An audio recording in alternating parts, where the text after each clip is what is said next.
একটি হাত আর মোবাইল স্ক্রিনে ভেসে ওঠা একটা ভিডিও লাইক।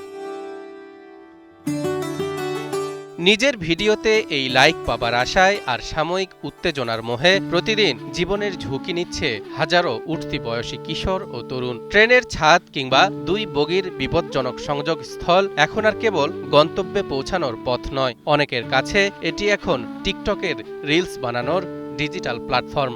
আমি প্রায় আসা যাওয়ার সময় অনেক ছোট বাচ্চা এবং ছেলেদেরকে ট্রেনের উপরে উঠে টিকটক করতে বা লাফালাফি করতে দেখতে পাওয়া যায়, তো এটা তাদের জন্য অনেক বিপজ্জনক। আমি আমার জীবন আগে এটা যদি চিন্তা করে তাহলে ওরা উঠবে না, আর ওরা জীবনের কোনো মায়া নাই, এর জন্য এরা উঠে। কিন্তু অবৈধভাবে ট্রেনের ছাদে ভ্রমণ করতে গিয়ে সামান্য অসাবধানতায় চলে যেতে পারে প্রাণ, আর চিরতরে থেমে যেতে পারে গতিময় জীবনের পথ। ট্রেনের উপরে ছাদের উপর যেসব ছেলেপেলেরা উঠা অতিরিক্ত এবং টিকটক করার জন্য অনেকে ওঠে যে গাছের ডালাপালার সাথে বাড়ি খাইয়া তারা রাইডার রোডের সাইডে পরে যে অনেকে মিস করে ডেলি মনে করেন দুইটা একটা মরতেছে। এগুলা কি? এগুলা তো মনে খারবো খালি হইতেছে। এগুলা তো প্রতিদিনই একজন দুইজন মারা যাইতেছে।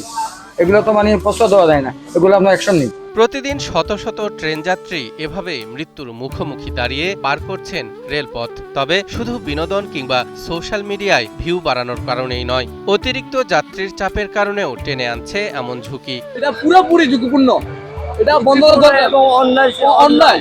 সিলেট ল্যান্ডার্সে যাত্রী বেশি, গাড়ির ভিতরে যাত্রীর জন্য হাঁটা যায় না, আমরা বাধ্য হইয়া ছাদে উঠন লাগে। পাহাড়ি আঁকাবাঁকা পথ আর ঘন সবুজে ঘেরা সিলেট আখাউড়া রেল সেকশন। শায়েস্তাগঞ্জ থেকে কুলাউড়া পর্যন্ত বিস্তৃত 51 কিলোমিটারের এই রেল সড়কটি প্রতিদিন সাক্ষী হচ্ছে একের পর এক করুণ গল্পের। বিশেষ করে মৌলভীবাজারের পাহাড়ি অঞ্চল অতিক্রমের সময় ট্রেনের ইঞ্জিন বিকল হওয়া কিংবা লাইনচ্যুত হওয়ার ঝুঁকি তো আছেই, তার উপর যোগ হয়েছে ছাদ থেকে পড়ে ঘটনা। সোয়ান প্রপার্টিজ লিমিটেড তৈরি করছে নিরাপদ স্বাচ্ছন্দ্যময় এক নতুন ঠিকানা। সোয়ান গ্রুপের একটি পণ্য। সিলেট এবং আখাউড়া সেকশনটা পাহাড়ি অঞ্চলটা বেশি, বিশেষ করে শ্রীমঙ্গল থেকে এই যে লাওয়াসরা কমলগঞ্জের ভিতরে পুরাটাই পাহাড়।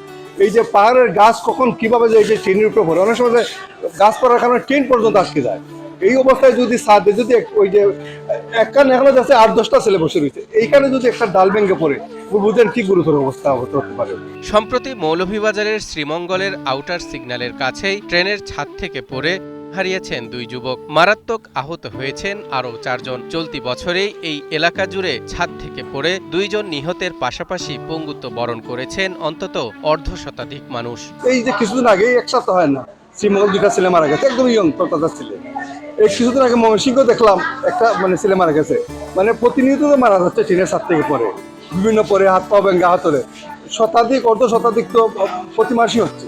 রেলওয়ের আইন অনুযায়ী ট্রেনের ছাদে ভ্রমণ কঠোরভাবে নিষিদ্ধ ও দণ্ডনীয় অপরাধ। জেল জরিমানার বিধান থাকলেও কোনো তোয়াক্কাই করছেন না ভ্রমণকারীরা। যখন ডিউটিরত থাকা অবস্থায় আমরা যারা স্টেশন মাস্টার আছি, আমরা ডিউটিরত থাকা অবস্থায় প্রত্যেক স্টেশন মাস্টার, রেল নিরাপত্তা বাহিনী এবং জিআরপি থানার পুলিশ সহ আমরা তাদেরকে সম্মিলিতভাবে উদ্যোগ নিয়ে তাদেরকে ট্রেনের ছাদ থেকে নামানো হয়।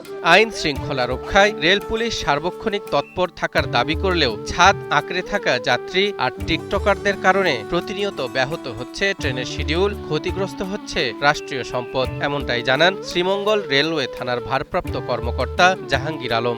মৌলভীবাজার লোকজনকে অনুরোধ করতেছি যেন সচেতনতা সৃষ্টি করে রেল লাইনে চলাচলের জন্য সতর্ক হয়ে চলাচল করে।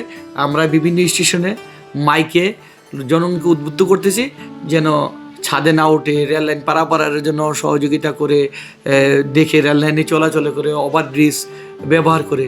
এই জন্য আমরা যথেষ্টভাবে প্রত্যেক সময় মাইকিং করতেছি। এমন অবস্থায় সচেতন নাগরিকরা বলছেন, শুধুমাত্র কঠোর আইন প্রয়োগ কিংবা জিআরপি পুলিশের তদারকি দিয়ে এই অবৈধ রেল ভ্রমণ থামানো সম্ভব নয়। এজন্য একদিকে যেমন এই রুটে ট্রেনের সংখ্যা ও কোচ বাড়ানো জরুরি, তেমনি প্রয়োজন ব্যক্তিগত সচেতনতা।